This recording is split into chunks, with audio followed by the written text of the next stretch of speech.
All right, let's dive straight into this explainer and completely demystify the day-to-day operations and just the massive scale of the U.S. Department of Justice. When we see the DOJ in the news, it's usually for a huge, headline-grabbing lawsuit or some major criminal takedown. But behind those big headlines, it's this incredibly complex, finely tuned machine that impacts almost every single facet of American life. So today, we're going to break down the anatomy of this department. We'll look directly at its structure, the people, and the everyday actions that actually define federal justice in the United States. Here's our roadmap for today. 1. The mission and scale. 2. Antitrust, defending economic competition. 3. Civil rights and the law. 4. Enforcing the rule of law. And 5. Internal accountability and ethics. Let's get to it. Starting right off with Section 1, the mission and scale, understanding the DOJ's foundation. So, to truly understand the DOJ, you first have to comprehend its sheer absolute size, 100,000. That is the number of dedicated personnel employed by the department. And we aren't just talking about a bunch of lawyers sitting in Washington, D.C. either.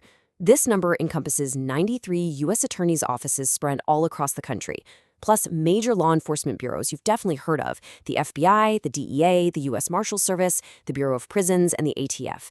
It is literally a massive, sprawling network of professionals operating at both the national and local levels.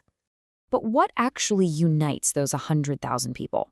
Well, everything the department does is anchored by a three-pronged mission: to uphold the rule of law, to keep our country safe, and to protect civil rights.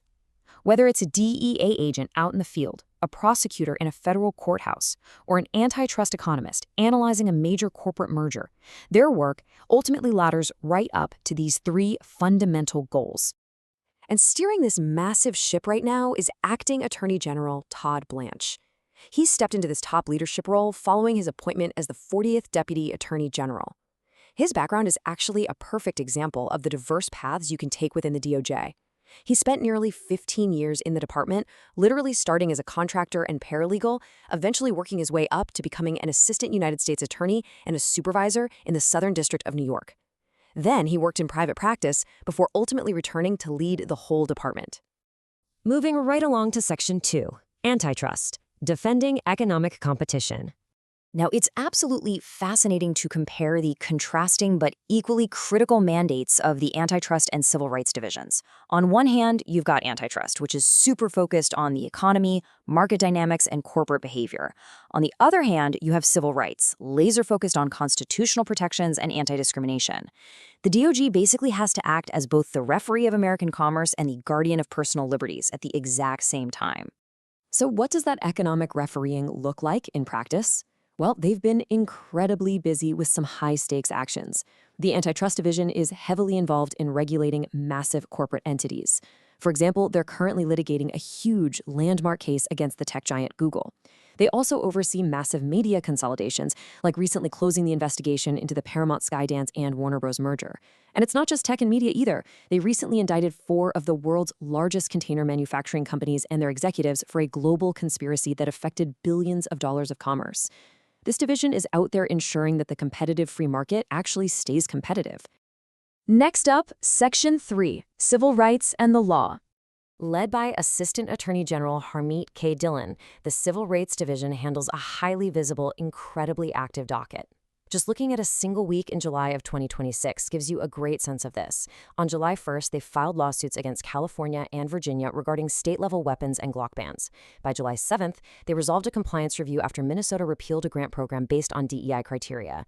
And then, just 2 days later on the 9th, they sued Maryland over state sanctuary policies.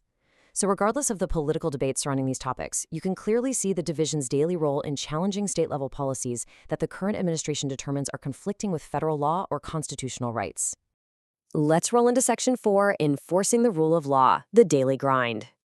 Stepping away from the big constitutional debates for a second, the relentless day-to-day law enforcement grind happening across the country is honestly astonishing. In just a tiny 2-day span in July 2026, the DOJ tackled a wild variety of federal crimes. On July 9th, a Florida man acting as a ransomware negotiator got slapped with a 70-month prison sentence for conspiring with cyber attackers to extort U.S. victims. The very next day, they secured a major settlement with the owners of the Keystone Pipeline for Clean Water Act violations from a 2022 rupture in Kansas. Oh, and on that exact same day, they announced the extradition of a former Afghan general facing charges for conspiring to traffic hundreds of kilos of heroin and meth. Think about that. Cyber extortion, environmental disasters, and transnational drug rings all at once. The sheer bandwidth required to prosecute all of these simultaneously is exactly what makes the DOJ so unique. Finally, we have Section 5, Internal Accountability and Ethics. Because, an agency that wields the power to indict, imprison, and regulate has to be able to govern itself, right? It invites a really critical question that we all should be asking. With such massive power, who precisely is responsible for policing the police?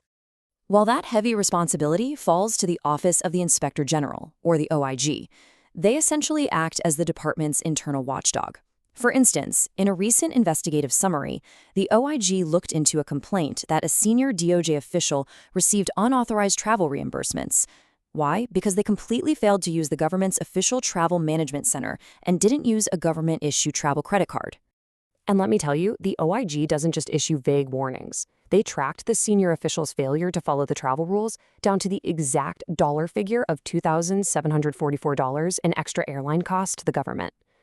For a department handling a budget in the tens of billions and handing out over $3 billion in grants, proving that absolutely no detail is too small for internal ethical oversight sends a huge, powerful message. It shows a rigorous commitment to being responsible stewards of taxpayer dollars. That intense level of accountability brings us directly back to the department's core values. The DOJ's official documentation states, "We work each day to earn the public's trust by following the facts and the law wherever they may lead, without prejudice or improper influence." It perfectly summarizes the ethos driving this institution. In a department of 100,000 people, honesty and integrity have to be the North Star. So I want to leave you with a final, provocative thought about the immense responsibility of wielding and overseeing federal justice. How does a democracy maintain the delicate balance between wielding immense federal power to protect its citizens and remaining completely accountable to its taxpayers? The structure, the divisions, and the internal watchdogs of the DOJ are the living, breathing attempt to answer that exact question every single day. Thank you so much for joining me on this deep dive into the anatomy of justice. Keep questioning, keep learning, and I'll see you in the next explainer.